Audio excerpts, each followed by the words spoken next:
والذين ينفقون في السراء والضراء والكاظمين الغيظ والعافين عن الناس والله يحب المحسنين. والذين إذا فعلوا فاحشة أو ظلموا أنفسهم ذكروا الله واستغفروا لذنوبهم ومن يغفر الذنوب إلا الله ولم يصروا على ما فعلوا وهم يعلمون أولئك جزاؤهم مغفرة من ربهم وجنات تجري من تحتها الأنهار خالدين فيها ونعم أجر العاملين. والزكاة يا عباد الله لكم لذكر الله مفروضة وسبل لحاجة طائفة مخصوصة من المسلمين. ومن محاسن الإسلام العظيمة أنه جعلها ركن من أركان الإسلام وهديها المسلم محتسبا وراغبا فيما عند الله مهجورا عليها الحسنة بعشر أمثالها إلى 700 ضعف من الأضعاف الكثيرة وهي وقاية لله من الهلاك وصائبة عنه محو البركات. بذلك للمرتبة من الفقراء المأمورة بالدعاء منهم بصحبة الله بكل خير. والزكاة مظهرة للظلم من الكفر والشح الذي هو من أخطر ما تصاب به القلوب وتتردى بهاوية الهلاك والتكالك على الدنيا الذي أهلك الأمم قبلنا كما في صحيح مسلم من حديث جابر رضي الله عنه اتقوا الشح فإن الشح على ما كان قبلهم حملهم على أن سفكوا دماءهم واستحلوا محارمهم. الزكاة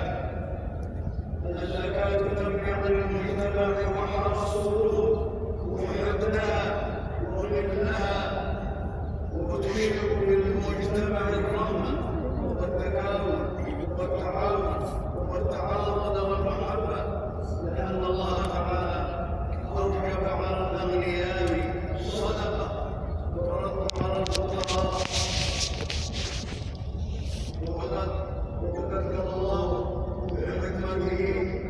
وقد قضى الله بحكمته أن يتفاضل الناس بينهم بالأرزاق لينتفع بعضهم ببعض بالأموال. والناس كخير ما تفاضلوا. والإسلام بين الحقوق وجبر المنكسر وأعطى المحروم وأخذ بيد العاجز وهيأ تكامل الفرص بين أفراد المجتمع المسلم ليصون المسلم عن الذلة التي تفسد القلوب والتي تغير الطباع. وإذا عمل المسلمون بتعاليم الإسلام فلن تتسرب إليهم المذاهب الهدامة والرأسمالية الخبيثة النكدة. ومن أحسن من الله حكما لقوم يؤمنون. فالزكاة حق لله تعالى أمر الله أن تصرف إلى الفقراء والمساكين والعاملين عليها والمؤلفة قلوبهم وبالرقاب والغارمين وفي سبيل الله وفي السبيل. ولم يجد تقسيمها إلى أحد ولا تصرف إلى الوالدين ولا الولدين ولا من يلزمك نفقته. وتكون الزكاة بالذهب والفضة وبهيمة الأنعام وعروض التجارة والحبوب الخارجة من الأرض والمعادن والثروات المستخرجة من الأرض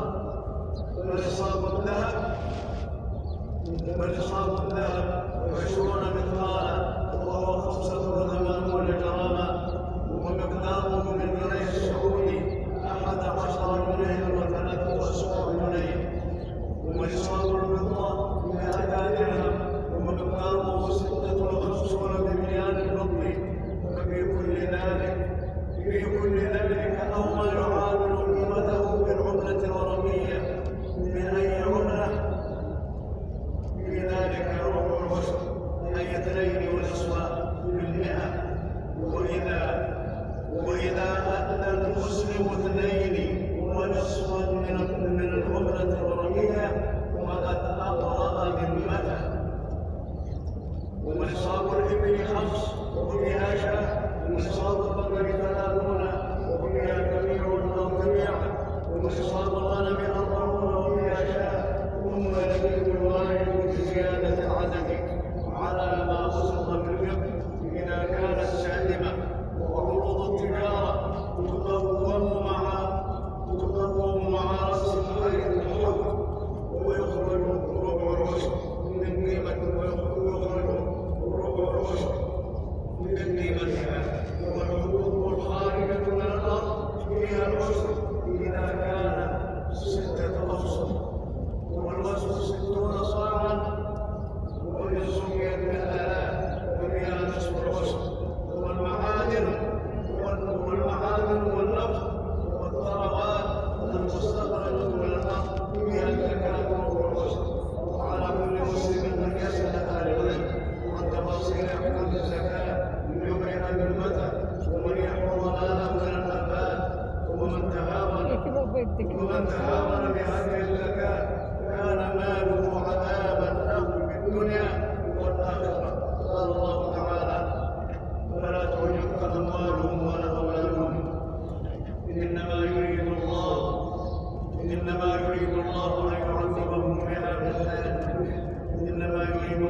يعذبهم بها في الدنيا وتزهق أنفسهم كفروا. في الصحيحين من حديث أبي هريرة رضي الله عنه قال رسول الله صلى الله عليه وسلم: ما من صاحب ذهب ولا فضة لا يؤدي منها حقها إلا إذا كان يوم القيامة صبح له صباحه بالنار، وأغمي عليها بنار جهنم، ويقوى بها جنبه وجبينه وظهره، كلما برد أعيدت عنها في يوم كان مقداره 50,000 سنة حتى يقضى بين العباد، فيرى سبيله إما إلى الجنة وإما إلى النار. قيل: يا رسول الله ما الإبل؟ قال: ولا صاحب إبل لا يؤدي منها حقها، ومن حقها عتقها يوم ولدها إلا إذا كان يوم القيامة وضح لها بقاع البطر أوفر ما كان، لا يأخذ منها بصيرا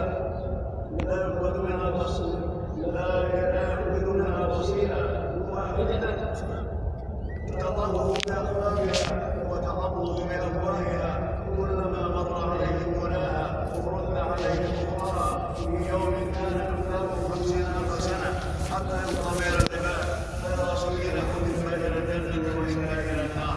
قيل: يا رسول الله ما البقر والغنم؟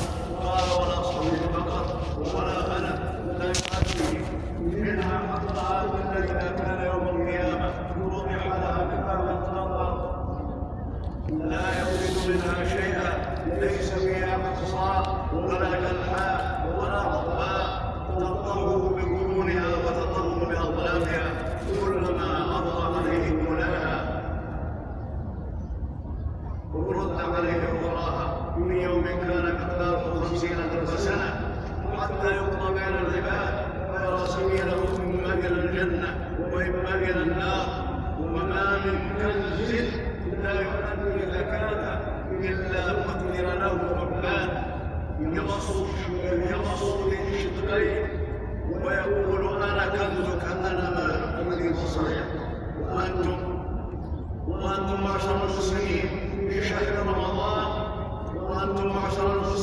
في شهر رمضان فطهروا أموالكم بالزكاة والإنفاق في أبواب الخير، يبارك الله لكم فيما آتاكم بالأموال والأولاد والأعمال ويرفعكم في جنات النعيم.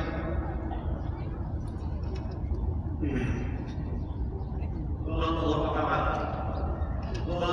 تعالى: قل إن ربي يبسط الرزق